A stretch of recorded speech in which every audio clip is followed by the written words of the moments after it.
Azərbaycan xalqı, hörmətli Diktator TV izləyiciləri, bilirsiniz ki, bir neçə gündür artıq İranda ixtişaşlar gedir və İranda vəziyyət qarışıb bir-birinə. Amma mən sizə bu haqda video çəkmək istəyirəm, amma mən sizə bir sual vermək istəyirəm Azərbaycan xalqına. Siz doğrudan mı elə düşünürsünüz ki, o meydanlara çıxan insanları, o meydanlara öz istəkləri ilə, öz iradələri ilə mi çıxıblar? Doğrudan mı oradakı insanların hamısı İran xalqıdır? Siz belə mi düşünürsünüz?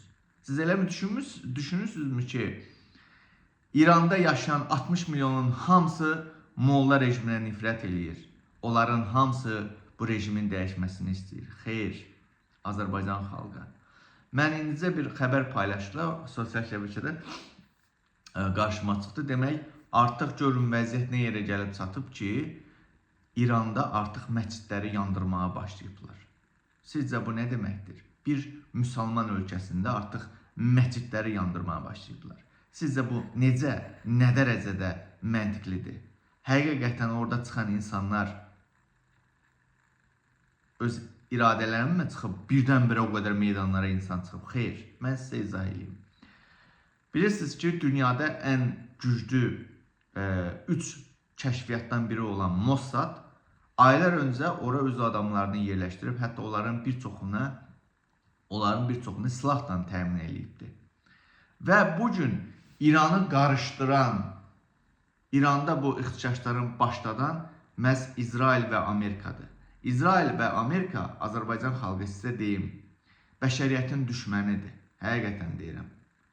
İsrail və Amerika özünüz görmüsünüz. Hara ayaq basıb, ora demokratiya gətirmək istəyibsə, hər şey göz qabağındadır. Yəmən, Suriya, bütün müsəlman torpaqları və bugün Fələstində, Qəzzada hara demokratiya gətirmək istəyibsə, ən az orada minlərlə uşağın qanını tökübdür.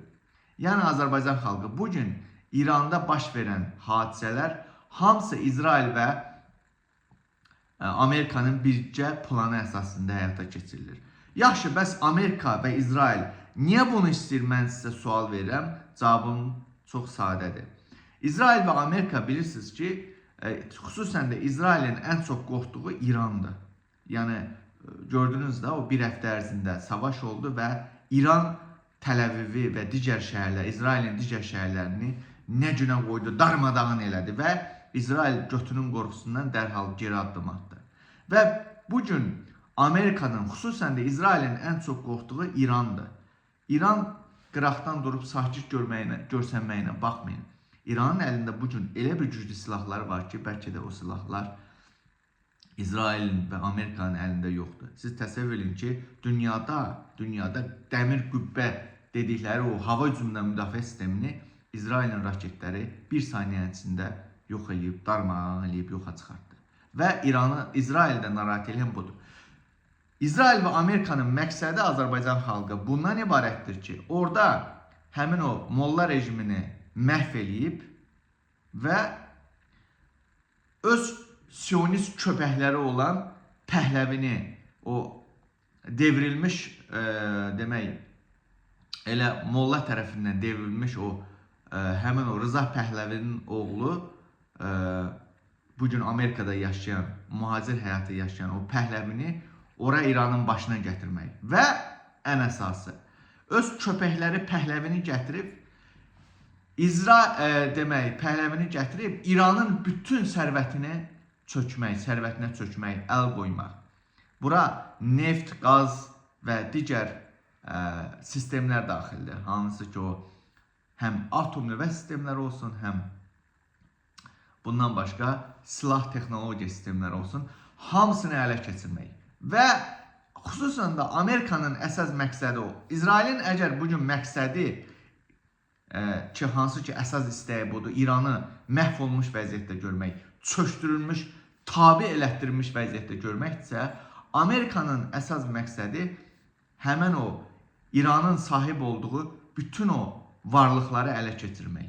Həm nüvə, belə deyim də, nüvə enerjisinə sahib onu ələ keçirmək, İranın birisi dünyada zəngin qazı, petrolu, yanacağını ələ keçirmək, bütün İran torpaqlarına hansı ki o Pəhləvi öz küçüyünü oraya yerləşdirib, bütün İranı öz tabəliyi altına keçirməkdir. Bəli, bax, Azərbaycan xalqı. İsrail və Amerika, bunu dəfələrlə təkrar edirəm. Amerika və İsrail bəşəriyyətin, insanlığın düşmənidir. Və bu gün də bunların əsas məqsədi İranı çökdürüb, orada öz İranı, belə deyim, tam nəzarətə alıb, İranı işğal eləmək, İranı öz köləsinə çevirmək ki, hansı ki, bu da qeyri-mümkün görünür. Zaten Xomneyə də öz çağırışlarında deyib ki, biz bilirik ki, bu ixtişaşları kimlər eləyib, nə üçün eləyib. Zaten onun çıxışlarına baxsanız görərsiniz ki, açıq, aydın şəkildə izah edir. İndi bəzilərə deyir ki, yox, molla rejimi geçsin falan filan. Xeyr, İsrailin bugün məqsədi bilirsiniz nədir? İsrailin məqsədi bütün dünyanı ələ keçirmək. Hansı ki, mən bu haqda videoda çəkmişəm.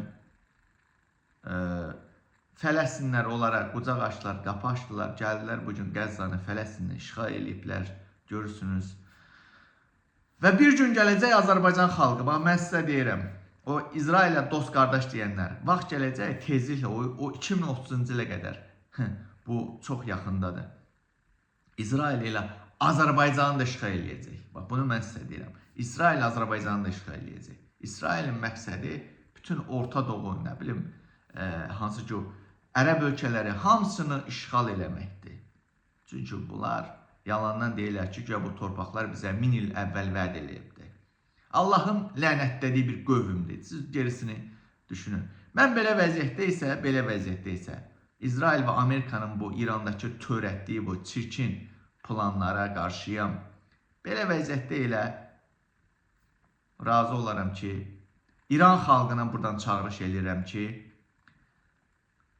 bu Mossadın, İsrailin, Amerikanın oyunlarına gəlməsinlər demək, son məlumatlara görə 200-dən çox artıq insan öldürülübdür orada, İranda. İran xalqına buradan çağırış edirəm. Onların oyunlarına getməyin. Onların o oyunlarına getməyin. Bunlar hamısı Mossadın, İsrailin, Amerikanın sizin ölkəni işğal etmək planlarıdır. Dediyim kimi, heç bir şey və onu da deyim ki, sizi heç nə yaxşı şey gözləmir. Əgər molla rejimi devrilsə, molla rejimi devrilməlidir zaten, devrilməlidir. Mən onun tərəfdarı deyirəm, amma bu formada yox. Əgər Amerika, İsrail oranı işğal eləyəcəksə, sizə heç də yaxşı şeylər gözləməyəcək. Bunu bilin, bunu bilin. Çünki Amerika, İsrail hara ayaq basıbsa, orada həmişə daha pis şeylər olubdur. Bəyənin, paylaşın.